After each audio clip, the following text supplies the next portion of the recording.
In the UK, when you buy milk, you can choose from 3 different levels of fat, and there's a colour code to go with it. Red for skimmed milk, green for semi-skimmed milk, and blue for whole milk.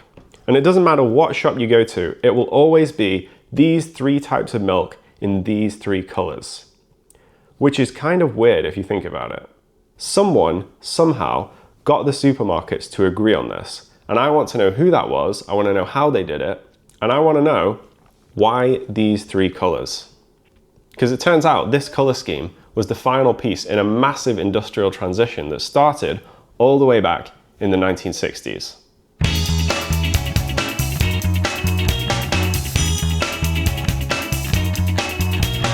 Back in the olden days, most people got milk delivered to their front door by the milkman, and it came in a glass bottle with a foil lid. Back then, milk was heavily regulated. There was a milk marketing board, which was partially run by the government, and its job was to set rules around how milk could be sold, including the colour of the bottle caps, as seen in this 1973 regulation. But these aren't the colours we recognise today. The 2 main ones are silver for pasteurised and red for pasteurised homogenised.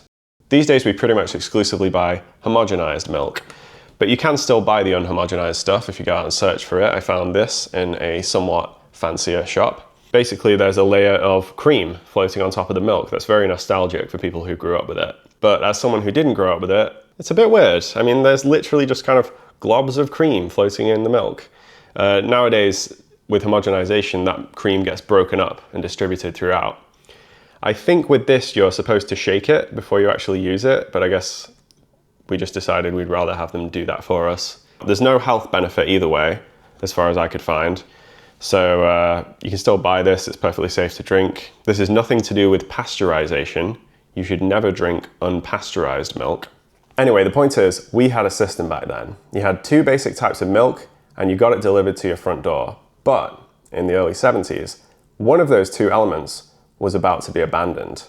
The system survived, but half of it was gone. I guess you could say the system was semi-skimmed.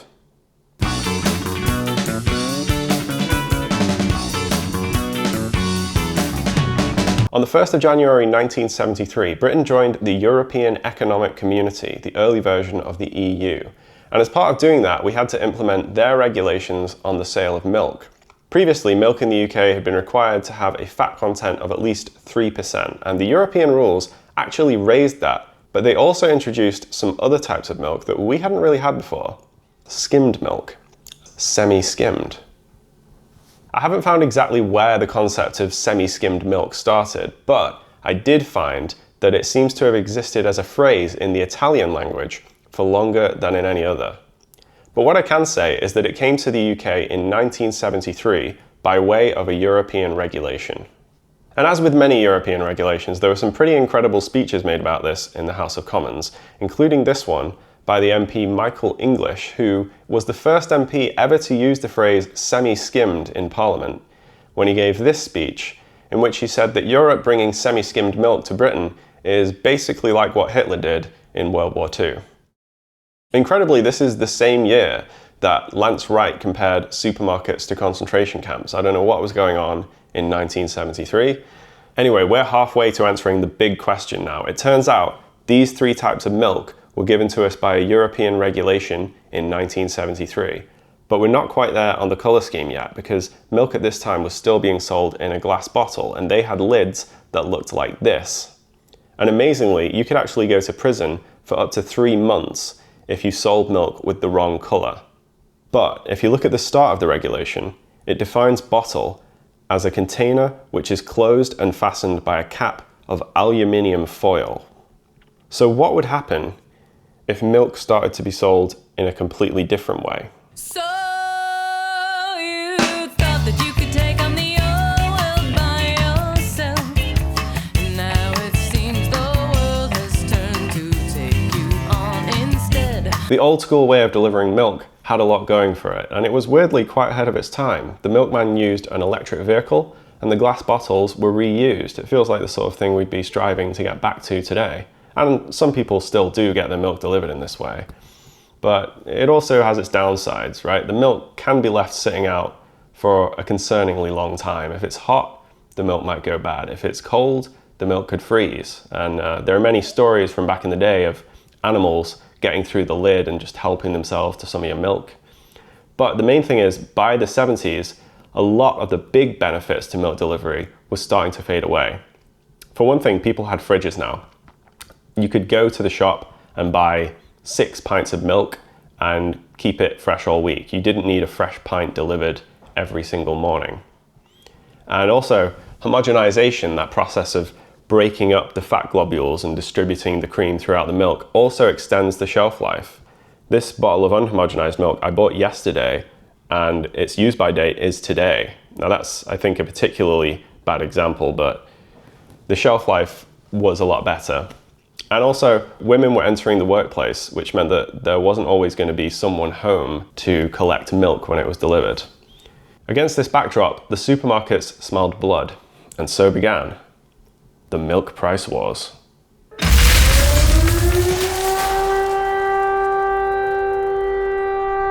There are loads of articles about this in newspapers from the 80s and 90s, but basically supermarkets realized they could use milk as a loss leader.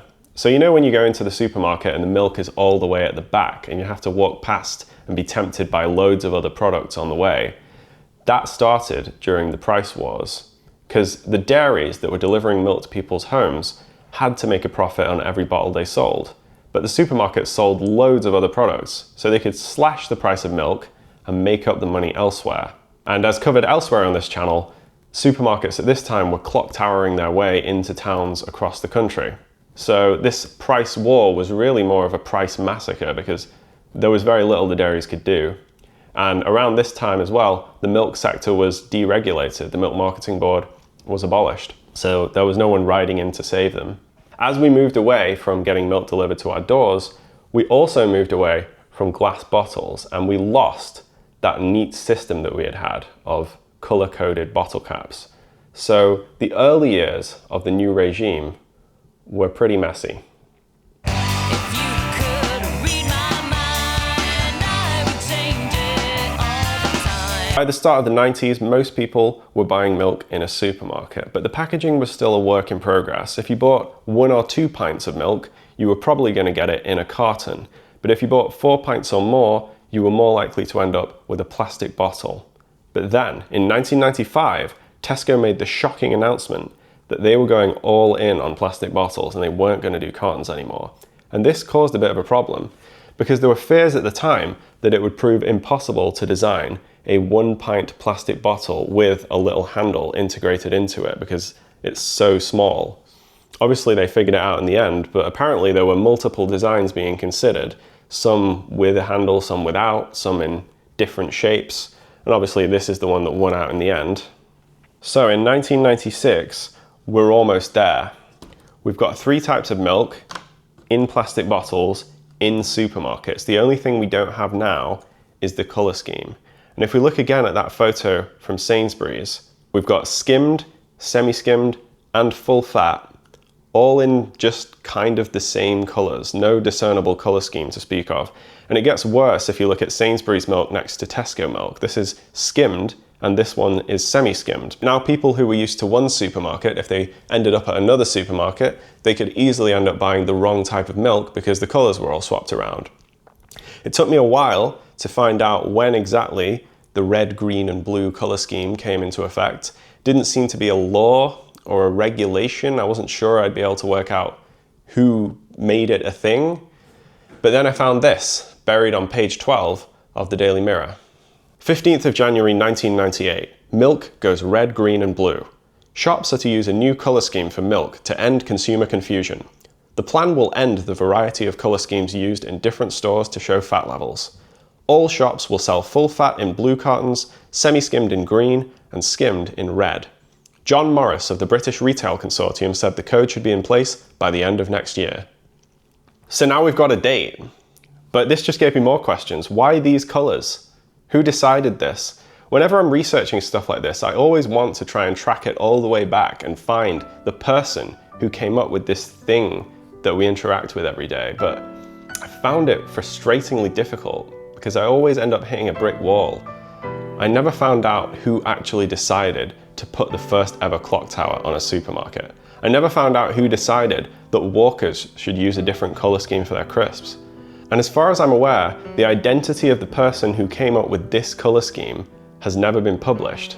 I asked the British Retail Consortium, but the person who answered my emails said they had no idea.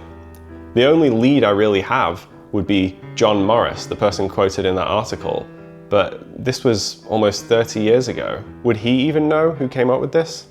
I've learned with these things that there's always a point where you have to say, that's it. I've learned as much as I can, and as for the person behind this, the person who came up with this thing that we interact with every day, I guess their identity is just going to be lost to history.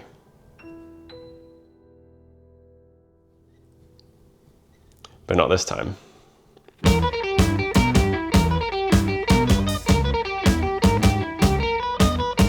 Well, basically, I worked at the BRC from about 1991 to 2003, and I was secretary to the Food and Drink Committee, and so that's how the milk issue got on the table.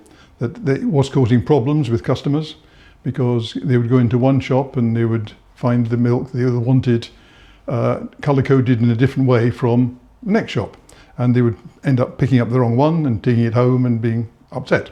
So we decided that we could possibly try and get everybody to come down with one set of colours, and that would stop this confusion going on.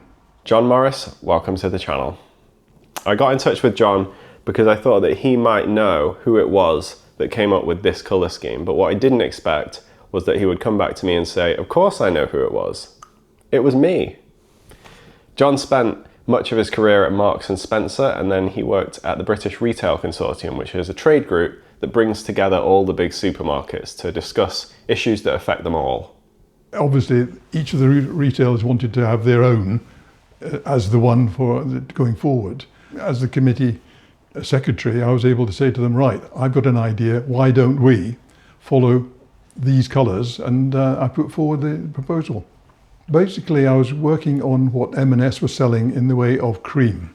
Double cream was blue, that's full milk. The middle fat level would be the semi-skimmed, and then the red, which was the single cream, would be the skimmed milk. M&S wasn't a big player in those days anyway, and with my M&S background, I thought it would be a way of actually putting forward something that people actually could pick up and use without feeling that their nose was out of joint. So that's how we ended up with those three colours. Now, I did find evidence that this colour scheme has been in use for cream as far back as the 70s perhaps by many different supermarkets, and it might have its roots in something called the Cream Code introduced by Express Dairies in 1969. But we're getting off topic. There is still one more milk-related issue to cover. Until recently, the actual bottle caps themselves were colour-coded, but since about 2022, pretty much all of the retailers have switched to using clear plastic for the bottle caps and just leaving the labels to be colour-coded. And this is for environmental reasons because clear plastic is easier to recycle. But John did have a theory that there might be another advantage there. I think, I don't know for certain, you'd have to ask somebody else, that production-wise, if they actually are doing a production line, the trouble of changing all the tops as well as the labelling would have been an added cost. So to keep the price down, they actually went to the single colour on the tops, white, and then kept the actual labels reflecting what we'd already been agreed. Anyway, for as hard as it was for me to track John down, I wondered how often this comes up in his life. Like, does he go around people's houses and they get the milk out and he goes, that was me? Yeah, well, if someone does, I will readily say it was me. Pride in actually doing something that worked, because it is really difficult dealing with legislation and things like that. Trying to get things actually done is actually really, really quite stressful and hard. But to actually achieve something that looks quite simple and it actually works is grand. It's a sense of achievement. So the next time you walk into a supermarket and you just grab a bottle of milk and you don't have to think about which colour is which, you can say, thanks, John Morris. Now I'm going to try skimmed milk because I've never actually had this. And people always say it just like tastes of water. and it's just super thin. So, yeah. Oh, it's just like so devoid of anything.